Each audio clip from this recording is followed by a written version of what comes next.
My YouTube family. मेरे mini shorts में आप लोगों का खूब सारा स्वागत है। तो देखिए, मैं आज अपनी बिटिया रानी के लिए लंच बॉक्स बना रही हूँ।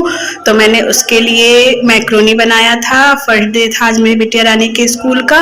तो मैंने देखिए तेल डाल दिया है, तेल हल्का गर्म हो गया तो मैंने प्याज और मिर्च डाला। मिर्च मैंने बहुत कम डाला था क्योंकि मैं अपने बच्चे को दे रही थी। तो देखिए प्याज हल्का हो गया था तो मैंने टमाटर ऐड कर दिया। तो मैंने ढेर सारा टमाटर डाला था। उसके बाद मैंने थोड़ा सा नमक डाला, हल्दी पाउडर डाला। उसके बाद मैंने थोड़ा सा गरम मसाला ऐड कर दिया था।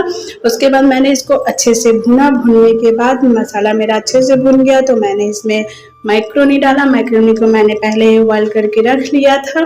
तो देखिए मेरा झटपट बन के मैक्रोनी रेडी हो गया है। तो फिर मैंने अपने बिटिया का लंच बॉक्स पैक किया। तो मैंने देखिए उसमें मैक्रोनी रखा। मैक्रोनी को रखने के बाद मैंने 2 बादाम भिगो के रखा था तो मैंने वो भी रख दिया। उसके बाद मेरी बिटिया रानी का लंच बॉक्स एकदम रेडी हो गया। फिर स्पून रख के तो देखिए लंच बॉक्स एकदम रेडी हो गया। मैं आप लोगों के साथ रोज़ लंच बॉक्स की रेसिपी शेयर करूँगी, मैं क्या क्या देती हूँ अपने बिटिया रानी को।